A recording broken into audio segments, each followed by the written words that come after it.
नमस्कार दोस्तों, मैं रंजन सिंह। आप देख रहे हैं आपके अपने YouTube चैनल बहुजन साथी को। दरअसल आपको बता दें, आज हम मौजूद हैं लखनऊ में, नवाबों के शहर लखनऊ में मौजूद हैं और हमारे साथ आज एक खास शख्सियत मौजूद हैं जिन्होंने समाजवादी पार्टी के दिग्गज नेताओं को चुनाव में हराया। जब समाजवादी पार्टी की उत्तर प्रदेश में लहर चल रही थी, उस समय ये विधायक बन के आए बसपा से।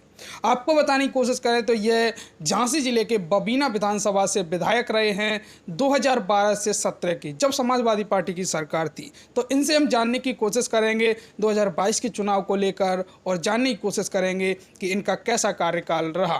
पहले तो सर, आपका बहुत बहुत स्वागत है हमारे चैनल पर। धन्यवाद। जो आज का कार्यक्रम रहा 9 अक्टूबर का बसपा सुप्रीमो मायावती जी का, उसके बारे में आप क्या कहना चाहोगे? देखिए, मानवर काशीराम जी बहुजन समाज पार्टी के जनक हैं।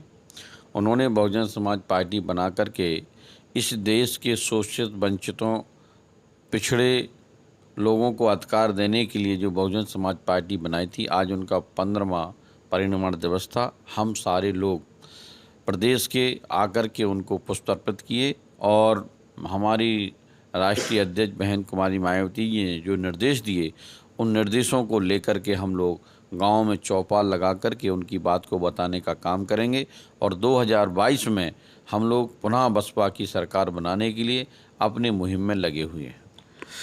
समाजवादी पार्टी की जब उत्तर प्रदेश में लहर थी, तब आप विधायक बन के आए झांसी की बबीना विधानसभा से।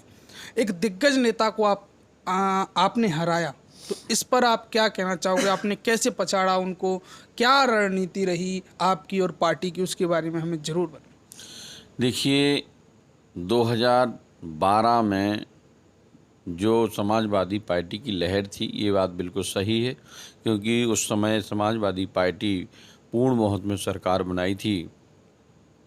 लेकिन बबीना विधानसभा के जो मतदाता हैं, जो हमारे साथी हैं, जो उस क्षेत्र की जनता है, उसका जो स्नेह और प्यार, वो लगातार मेरा काम बबीना विधानसभा में देख रही थी। उस समय से जब वो सीट अनुसूचित जनजाति थी, जब अनुसूचित जाति थी, उसके बाद भी मैं जब काम करता था तो लोगों ने मेरा काम देखा और मेरी बातों पे उनको भरोसा भी था, क्योंकि मेरी एक आदत रही है कि मैंने जो कहा है वो करके दिखाया। जब 2012 में सरकार सीट सामान्य हुई, बहुजन समाज पार्टी की नेता बहन कुमारी मायावती जी ने, मैं जब जिलाध्यक्ष था तो मैं जब जातिवार आंकड़ा पेश कर रहा था बहन जी के सामने, उस समय बहन जी ने मेरा टिकट बबीना विधानसभा से जातिगत आधार पर कर दिया था।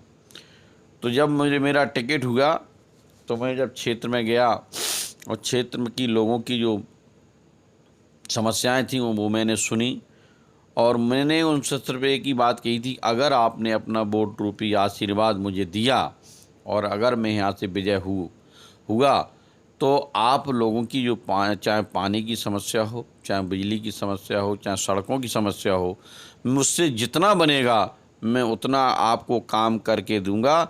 आपको ये शर्मिंदगी महसूस नहीं होने दूंगा कि आपने ऐसे व्यक्ति को वोट दे दिया, ना जो हमारे सुख में दुख में शामिल हो रहा है, ना हमारे क्षेत्र की जनता को देख रहा है, ना हमारे क्षेत्र में विकास करा रहा है। मैंने पूरा प्रयास किया कि हमारी विधानसभा का कोई भी ऐसा गांव ना बच पाए। केवल 2-4 गांव छूट गए, बकाया हर गांव में मैंने विकास कराया। लगभग 65 जो गांव थे, मजरे थे, जिनमें विद्युतीकरण नहीं था, वो मैंने अपनी विधायक निधि दे करके उनमें विद्युतीकरण कराने का काम किया। लगभग 1369 हैंडपम्प लगवाने का मैंने काम किया। जहाँ कुएँ नहीं थे, चेक डैम नहीं थे, पानी की जो समस्या थी खेती के लिए, वो भी हम लोगों ने बनवाने का काम किया। विधानसभा में क्वेश्चन लगा करके, जहाँ पर अस्पतालों में सुविधा नहीं थी, उनमें अस्पतालों में सुविधा की व्यवस्था भी कराई। जहाँ राजकीय इंटर कॉलेज नहीं थे, वहाँ राजकीय इंटर कॉलेज भी बनवाए। जहाँ प्राइमरी नहीं थे, वहाँ प्राइमरी भी बनवाए। जहाँ जूनियर नहीं थे, वहाँ जूनियर भी बनवाए। जहाँ सड़कें नहीं थी, वहाँ सड़कें बनवाने का भी काम हमने समाजवादी पार्टी की सरकार में किया। मुझे अधिकारियों ने बहुत कोऑपरेट किया, मतलब हमें कहीं एहसास नहीं होने दिया कि हम समाजवादी पार्टी की सरकार में हम विपक्ष के विधायक हैं। हमने जो विधानसभा में क्वेश्चन लगाए, उन क्वेश्चनों के आधार पर से हमारे ज़िले के जो अधिकारी थे उन्होंने हमें बहुत कोऑपरेट किया और मैंने भरपूर अपनी विधानसभा में विकास कराया। अब 2022 के चुनाव को लेकर बबीना विधानसभा में आप किस रणनीति के साथ उतर रहे हैं और सामने वाले प्रत्याशी को कैसे पछाड़ेंगे? देखिए, हम कोई रणनीति नहीं बनाते, हमारी रणनीति हमारे क्षेत्र की जनता बनाती है, क्योंकि उसने समाजवादी पार्टी के नेता का भी काम देखा, वर्तमान में भारतीय जनता पार्टी का विधायक है उनका भी काम देखा, और पिछली बार मैं विधायक था और मेरा भी उन्होंने काम देखा। मेरे क्षेत्र की जनता के साथ जो जुड़ाव था, उसके पहले समाजवादी पार्टी के लोगों का जो जुड़ाव था, और इस बार भारतीय जनता पार्टी के विधायक हैं उनका क्या जुड़ाव है, ये जनता तय करेगी।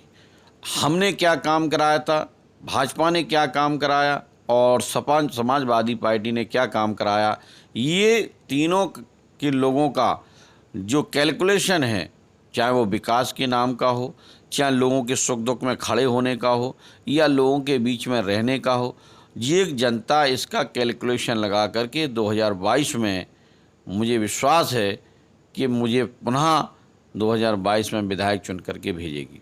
2022 के चुनाव को लेकर आप क्या अपने विधानसभा की जनता को, अपने जिला की जनता को और उत्तर प्रदेश की जनता को क्या संदेश देना चाहोगे? मैं सिर्फ यही कहना चाहता हूँ कि हमारे विधानसभा हो या जिला हो या प्रदेश हो, ऐसी सरकार चुने जो कानून का राज स्थापित करे, गुंडे या जेल के अंदर हो या प्रदेश के बाहर हो, हर क्षेत्र के जो गरीब से गरीब तबका हो, जिसके पास ज़मीन नहीं है उसको ज़मीन मिले, जिन्हें नौकरी की ज़रूरत है उन्हें नौकरी मिले, जिन्हें पढ़ाई की ज़रूरत है उन्हें पढ़ाई मिले, जिन्हें सुरक्षा की ज़रूरत है उन्हें सुरक्षा मिले, जिन्हें चिकित्सा की ज़रूरत है उन्हें चिकित्सा मिले। ऐसी व्यवस्था जो इस प्रदेश में ला सके, और वो जिसने कहा हो और करके दिखाया हो। बहुजन समाज पार्टी कभी कोई अपना मूवमेंट हो, अपना कोई घोषणा पत्र नहीं निकालती है, लेकिन जो समस्याएं होती हैं उनको हम लोग करके दिखाते हैं।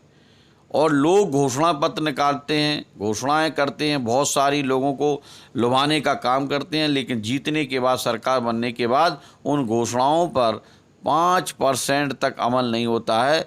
और इस समय जो सरकार चल रही है ये तो झूठों की सरकार है। राष्ट्रीय स्तर से लेकर जिले स्तर के जितने भी नेता हैं, जितने भी पदाधिकारी हैं, ये 90% इतना अच्छा झूठ बोलते हैं कि झूठ को भी चलाने का काम करते हैं। तो इनके झूठ से भी इस प्रदेश की जनता ऊब चुकी है और छुटकारा चाहती है। ये थे हमारे साथ झांसी जिला की विधानसभा बबीना से कृष्णपाल सिंह राजपूत, जो बसपा से विधायक रह चुके हैं 12 से 17 के शासनकाल में। तो आप क्या कहना चाहते हैं इस बातचीत के बारे में? कमेंट में राय जरूर दें। वीडियो अंत तक देखने के लिए आप सभी का